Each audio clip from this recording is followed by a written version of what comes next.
Yeah, what's up to the big Hey, what's up? Welcome. My name is Big Lou. This is the Big Lou podcast. I'm an independent musician, born and raised here in St. Martin, not here in St. Martin, out there in St. Martin, which is a tiny island in the Caribbean.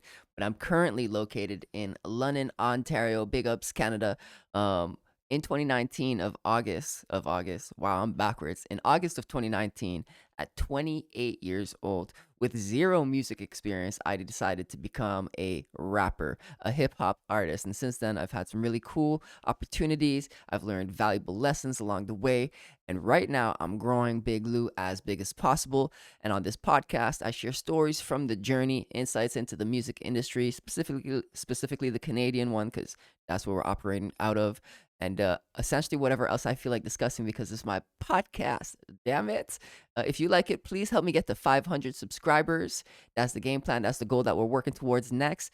Let's do this. In this episode, I'm going to be talking to you a little bit about what it was like planning a keynote concert. I think I mentioned a keynote concert previously on this episode on this podcast, but if I haven't, and if you're not familiar with it, I can't take credit for the term keynote concert. I have to give that to my guy Tiamo. Forgetting his last name, Tiamo. It actually that's what his name is, Tiamo. I love you in Spanish. Anywho, he I don't know if he even came up with the term, but that's where I came across the term. Um, and he's essentially combining the worlds of motivational speaking or keynote speeches with music. He was tired of playing in bars and restaurants and in conferences, but as a musician on the sidelines, and he wanted to be up on stage, actually, creating a more meaningful impact and actually generating some cash flows. So he pivoted, rearranged how he presented himself, and now he is a keynote speaker who does music. And in doing so, he's been able to generate some serious profits. And he coaches a whole bunch of people now to do the same thing. And so I was fascinated by the whole concept, and I decided to plan my own keynote concert as a way to start generating kind of that buzz in the city of this new style of presentations, and to capture a sizzle reel so that I can then market myself to shop around at other conferences. And we're currently at that point. A couple of weeks ago, I think last week, I received the sizzle reel. Earlier this week, I watched it for the first time because I was catching up. I was a little bit sick, and I love it. I'll probably post that here too sometime. Um, but now I can begin a proper outreach to different conferences and those kinds of things, so that I can secure more gigs and not have to plan them myself. But in this episode, we're going to be talking about what it was like planning the keynote concert. So we're familiar with what keynote concerts are. There's a lot of different elements that went into planning this actual event.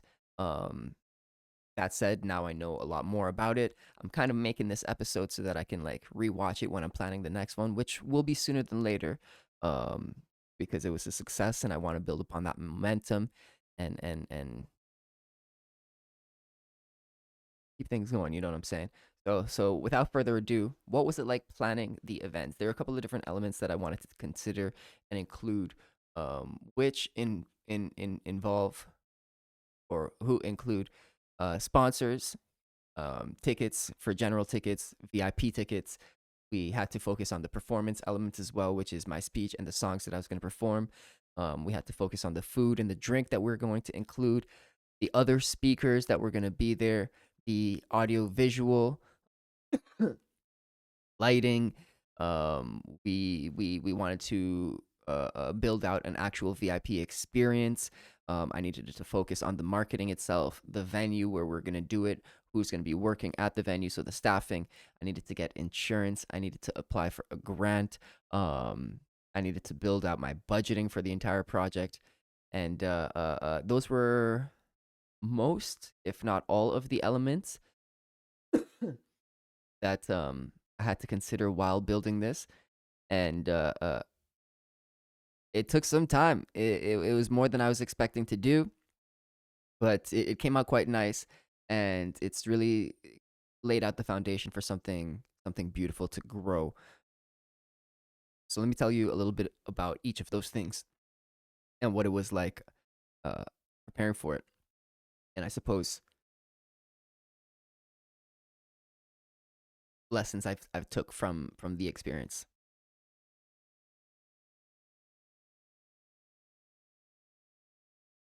Oh, this is a water bottle I got from Cynthia. My artwork for Island Man.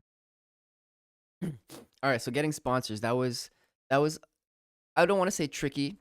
I found a little bit of success earlier on in terms of building a small. I didn't even build a small sponsor deck. I reached out. I had a little bit of a page, like a landing page, a web page that shared some information, and I sent that off to some people. I sent it off to actually a whole bunch of people.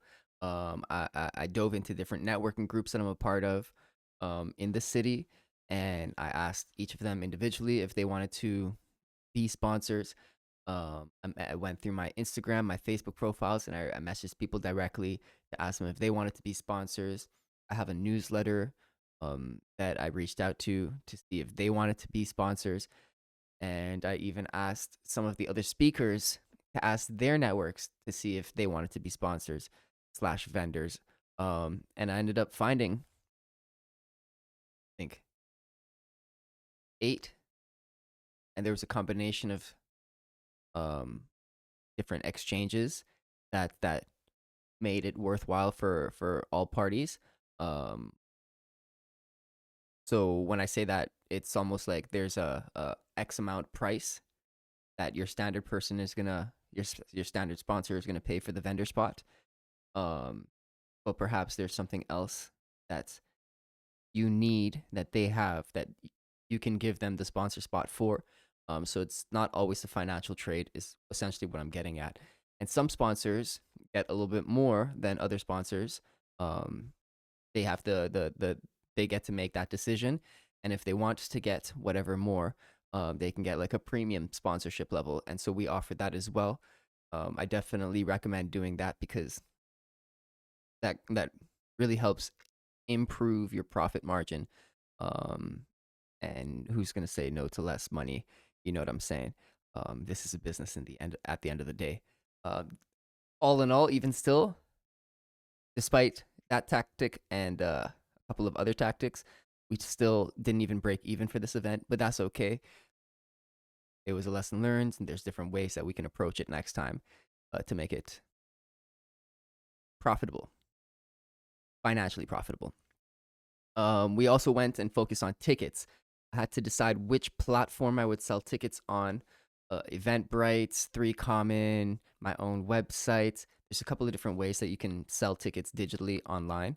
Um, I mean, you can take the physical approach as well, but that's not so scalable. Um, if you wanted to do that, you could do 2 separate ways, or half off offer both, and then also sell tickets at the venue day of. Um, but I ended up going with a Canadian provider called 3Common, and um, they send out payments through Stripe. It's a very simple process. It's very user friendly, um, and they do payouts very quickly as well. I've enjoyed working with them. For the most part, I'll likely continue working with them.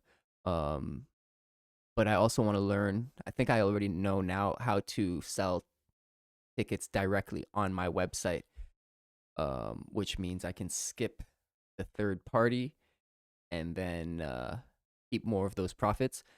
Granted, I'll be able to offer a couple less bells and whistles, but that's okay because now it's all gonna go through my website. So that's probably something I'll be doing a little bit differently.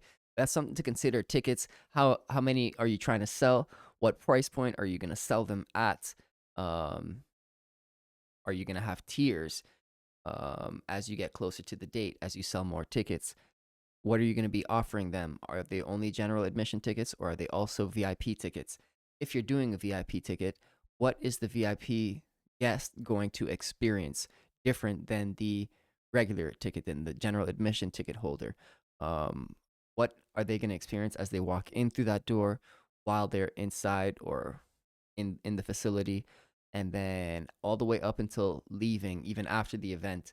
what is happening for them, to them, um, as the whole experience. So you're gonna be thinking about a whole bunch of different kinds of things.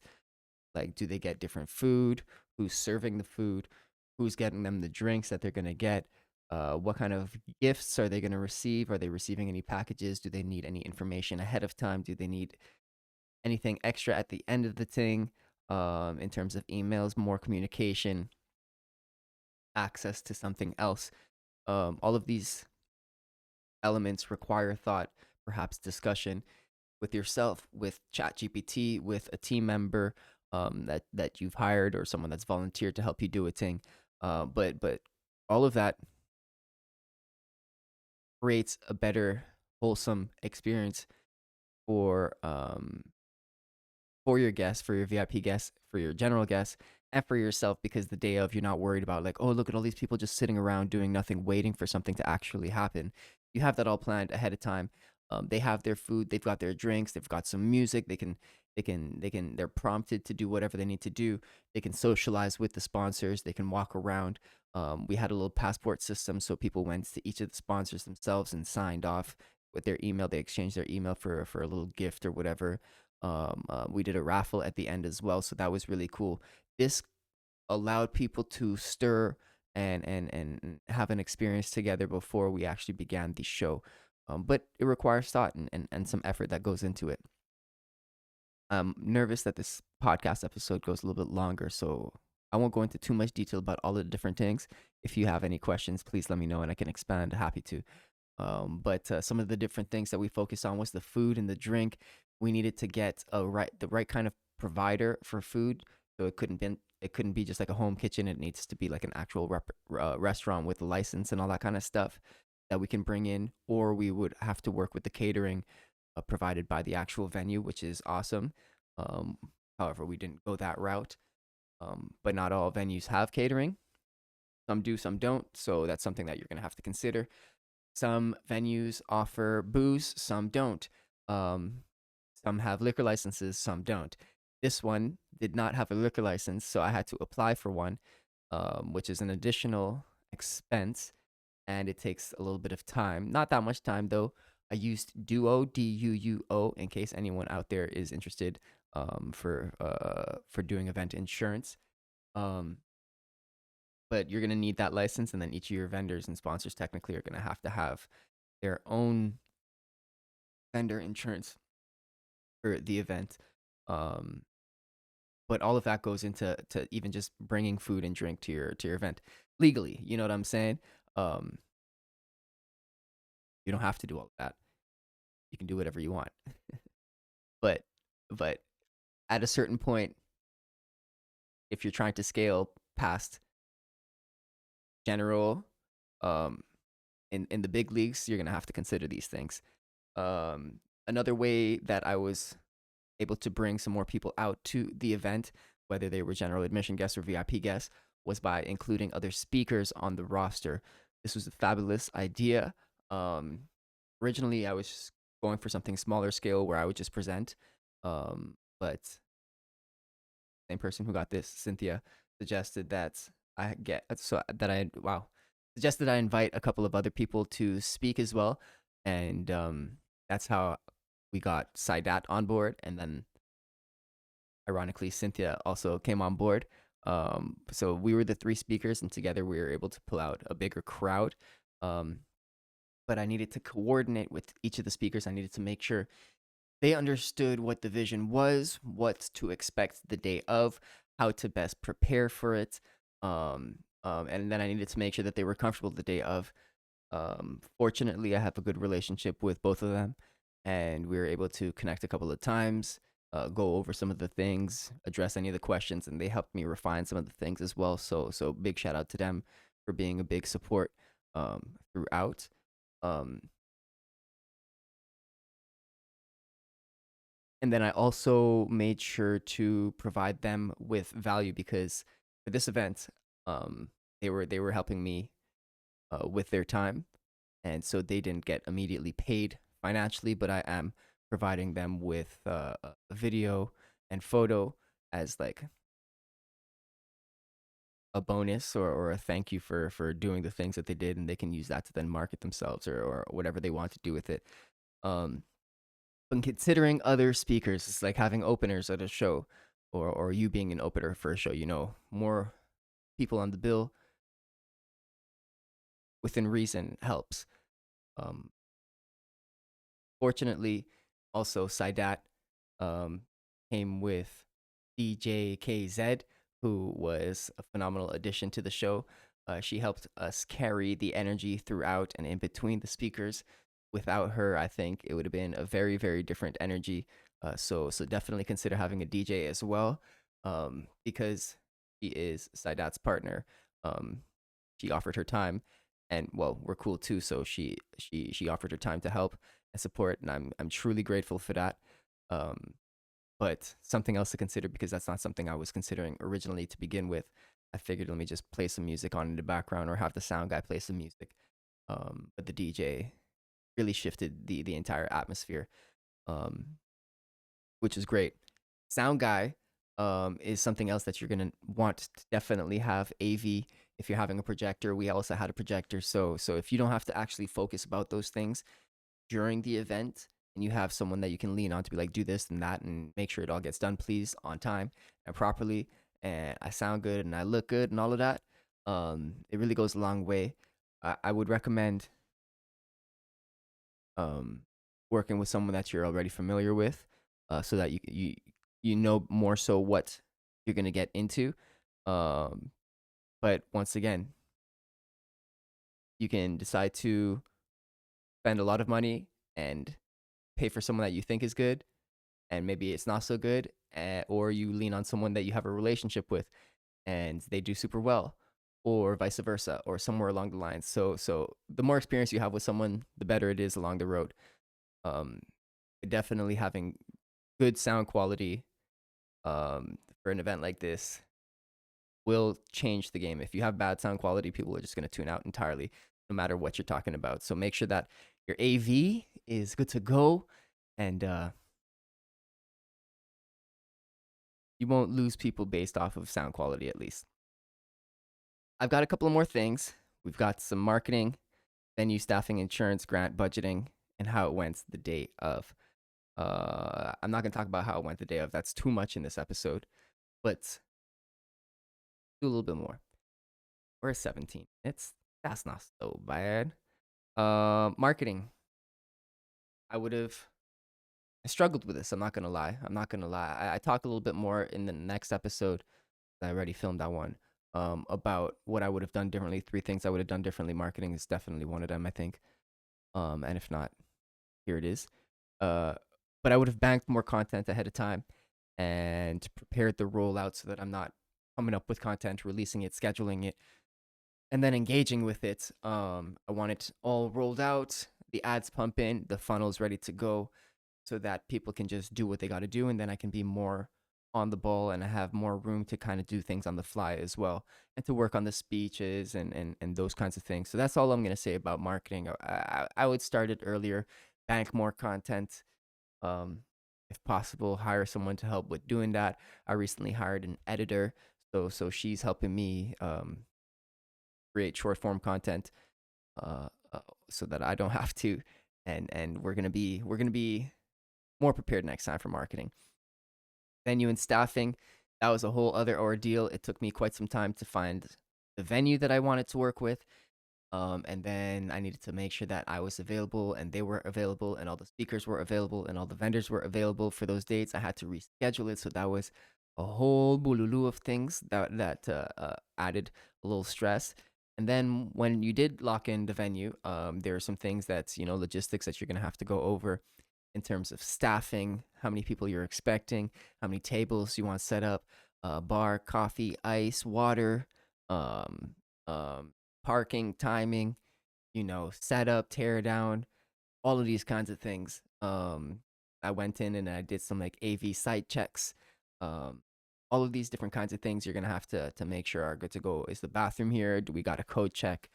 um, how far is everything from whatever, ease of experience. How are people going to come in? What are they going to see when they come in? Where are they going to go from there?